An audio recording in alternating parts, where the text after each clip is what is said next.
मेरे नाल रवो। गल शुरू हुई सी इंसाफ वास्ते लड़ांगा मैं, इंसाफ लैके देंगा। तहरीक इंसाफ बन गई। फिर उस तो बाद मुशर्रफ जिंदाबाद, मुशर्रफ का रेफरेंडम, जमात सलामी, मौलाना के पिछे, नून लीग के पिछे चलते चलते चलते फिर फौजियों के पिछे, फिर बूट पालिशा तो बाद फिर जनाब सरकार पहुँच गए, सीधे वज़ीर आज़म की सीट पर जा बैठे, धरने शरने दे के फलाने तेनों फांसी ला देंगा, फलाने तेनों लगा के रख देंगा, फलाने तेनों इंज कर देंगा। उतों गुजरते फिर बूट पालिशां, फिर अंदरों अपनी जी बरादरी सी उनके बंदे मिलाले नाल ते वज़ीर आज़म की सीट पर जाके बैठ गए। नहीं छोड़ूंगा किसी को भी, सबको एक एक को अंदर कर दूंगा, फलाने को ऐसे कर दूंगा। फिर जनाब गल इतने पहुँच गई, राना सनाउल्लाह तेरी मूछों से पकड़ के अंदर कर दूंगा। फिर जनाब जी फलाने को ऐसे कर दूंगा, नवाज शरीफ तेरे ऐसी उतार लूँगा।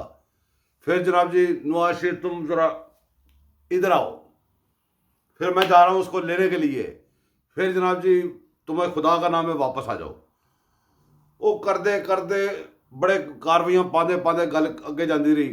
फिर गल कितने पहुँच गई जी कि जी मैं अपना मदीने की रियासत, कितों इंसाफ तो शुरू हुई सी गल, नया पाकिस्तान तो फिर मदीने की रियासत। फिर अगे चलते चलते की होया जी कि मैनू तुसीं ला ही नहीं सकते ना, जो मर्जी कर लो।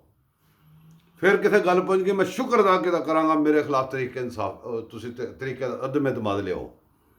फिर उस तो बाद अगे गल चली गई कि जी मैं तो नहीं छड्डदा हैगा जी, जो मर्जी कर लो।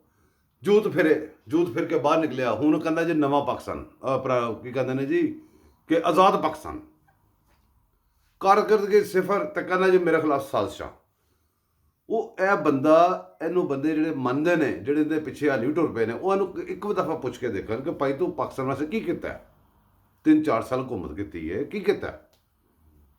तकरीरां करदा है, बकवास करदा है, गालां कड्डदा है, लेकिन यह नहीं दसदा मैं किता की है। उहदे बंदे उस तरह ही करते हैं, गालां कड्डदे ने दूसरे दी बेइज्जतियां करते हैं, यह नहीं दसदे कि इहने किता की है। हुण तुसीं मैनूं दसो कि इहनू अदारियां ने, अदालतां ने ते हुकूमत ने इहदा जुबान बंद करके अंदर बंद करना है कि अवाम आप निकले? दस दो सानूं प्लीज़।